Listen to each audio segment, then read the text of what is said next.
నీ తమ్ముడు నీ ముందు ఉన్నట్టుగానే బయట ప్రపంచంలో ఉంటాడనుకుంటున్నావా? తప్పు. నో, ఎట్టి పరిస్థితిలో ఉండడు. బుద్ధిమంతుడెప్పుడు కూడా చెడు సావాసాలు చేయడు. కానీ నీ తమ్ముడు వాళ్ళ రంగుని వీడికద్దుతున్నావా? ఎస్, ఒక్కొక్కసారి తప్పదు. ఇప్పుడు నేను అడుగుతున్నాను, నువ్వు కూడా లాయర్వే కదా? నిజాయితీపరుడైన నీ తమ్ముణ్ణి నువ్వెందుకు నిజాయితీపరుడని కోర్టులో నిరూపించలేకపోయావు?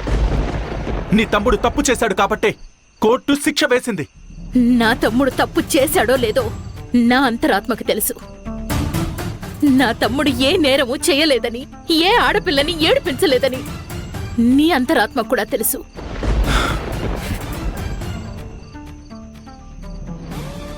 అది కాదు కిరణ్మయి, నువ్వు ఆవేశంతో కాదు ఆలోచించాల్సింది. అర్థం చేసుకునే మనసుతో ఆలోచించు. అప్పుడు నీ మనసు ఏం చెప్తుందో అప్పుడు నాతో చెప్పు. సారీ, ప్రేమ విలువ తెలియని మనిషితో నేను కలిసి నడవలేను. నాకు ప్రాణమైన నా తమ్ముణ్ణి దూరం చేసిన నిన్ను లైఫ్ లాంగ్ క్షమించలేను.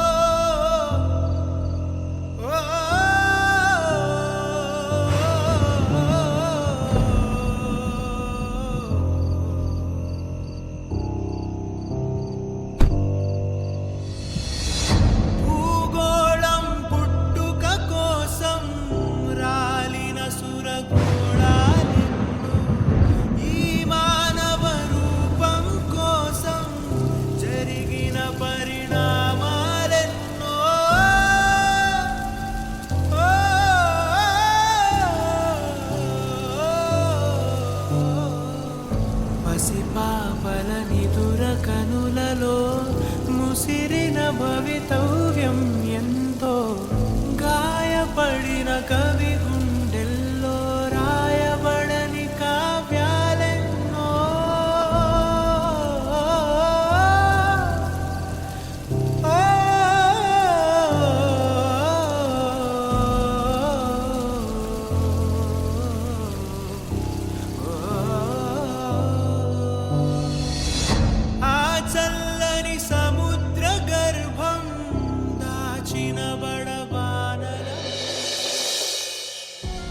మంజు, ఇక్కడి నుంచి వెళ్లేదేదో మనం ప్రశాంతంగా వెళ్దాం. ఎందుకంటే అమ్మతో ఊరికే గొడవద్దు. నేను మాత్రం కావాలనేమైనా గొడవ పెట్టుకుంటున్నానా ఏంటి? ఆ మినిస్టర్ గురించి అనేసరికి తెలియకుండానే గొడవ స్టార్ట్ అవుతుంది. అత్తయ్య గారంటే నాకు మాత్రం గౌరవం లేదా? అన్నట్టు మర్చిపోయాను, మా అమ్మ మనతో రానంటుంది. అదేంటి, మనమే కదా రమ్మంది.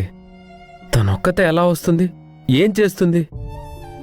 అత్తయ్య గారిని వదిలి మీరు వస్తున్నారు కదా, ఇక నేను మాత్రం ఎందుకులేమ్మా, కొంతకాలం మీరక్కడ అలవాటు పడ్డాక తర్వాత వస్తాను అంటుంది. అమ్మ మంజు, వేరే కాపురం పెడుతున్నారు కదా, మీ అమ్మని మీ మేనత్తని అందర్నీ తీసుకురా. తీసుకెళ్ళి పాలు పొంగించు. వాళ్ళకి మాత్రం ఎవరున్నారు? ఇంతవరకు ఎక్కడికి వెళ్ళుండ్రనుకుంటాను. మా అమ్మని రమ్మని అడిగాను, రాను అంటోంది. మీ అమ్మ ఎందుకు రానంటుందో నాకు అర్థమైందిలే. దేనికి రానంటోంది? తను ముత్తైదువు కాదు కదా, అందుకే రాను అంటోంది.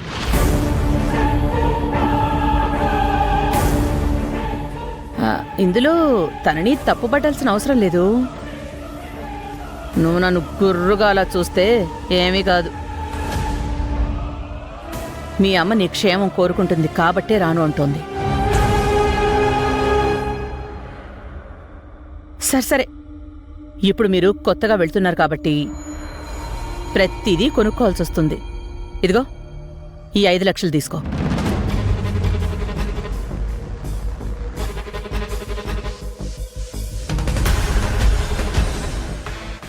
వద్దులేండి. దేనికి వద్దంటున్నావు? అసలు మీరు నా ఇంట్లోంచి వెళ్తున్నారు అంటే ఉప్పు పప్పుల దగ్గర నుంచి ప్రతిదీ కొనుక్కోవాల్సి వస్తుంది.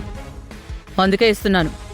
వద్దులేండి, అంతగా అవసరమైతే నాకు లోన్ కూడా ఇస్తారు, అవి తీసుకుంటాను. హ, చూసావురా సత్య, డబ్బిస్తాను అంటుంటే లోన్ తీసుకుంటాను అంటోంది.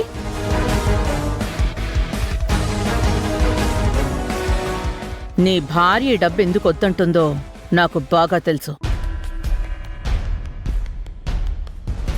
ఇవి చీటీ డబ్బులు, ఫైనాన్స్ డబ్బులు అనుకుంటోంది.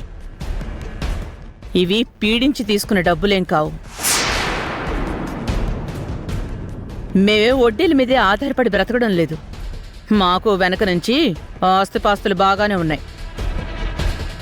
ఏంటి మంజు, వడ్డీ డబ్బులని ఫైనాన్స్ డబ్బులని వాటి మీద ఏమైనా రాసుందా? ఇప్పుడు నేను ఈ డబ్బులు వద్దు అన్నాను, అంత మాత్రానికే ఫైనాన్స్ డబ్బులు, వడ్డీ డబ్బులు అని ఏమైనా అన్నానా? లేనిపోనివన్నీ అత్తయ్య గారే అంటున్నారు. మంజు, ప్రతి దానికి అమ్మని కార్నర్ చేసి మాట్లాడుకో. వాళ్ళు పెద్దవాళ్ళు, మంచే చెప్తారు, తప్పు చెప్పరు. అయినా నా కొడుకు కాపురాన్ని నేనెందుకు చేతులారా చెడగొడతాను? ఏదేమైనా ఈ మధ్య నీ భార్య చాలా మారిపోయిందిరా.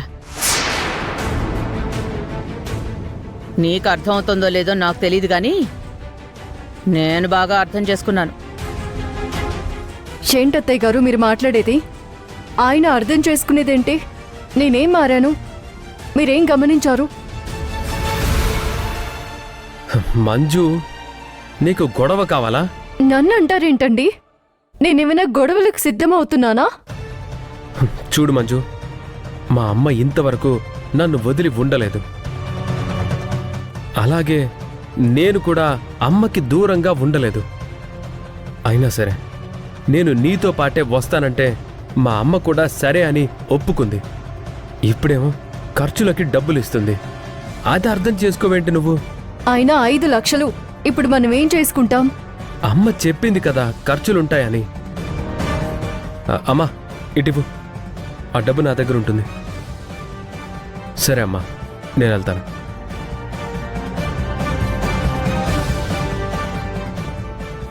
ఏంటి వేరు కాపురం పెట్టబోతుంటే 5 లక్షలు డబ్బిస్తోందేంటి అని ఆశ్చర్యపోతున్నావా?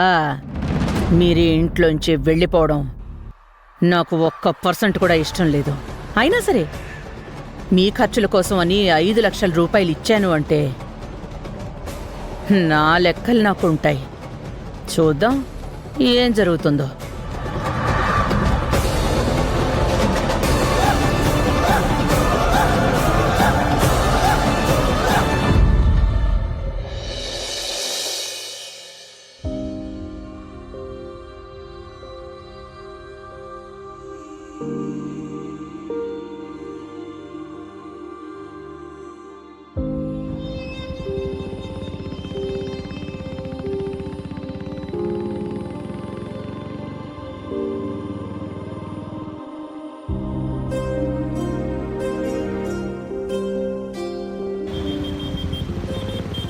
లాంగ్ డ్రైవ్ కి నీకు బాగానే టైం దొరికిందే. క్వీన్ కిరణ్మయికి లీజర్ టైంలో అయినా టైం కేటాయించకపోతే ఎలా?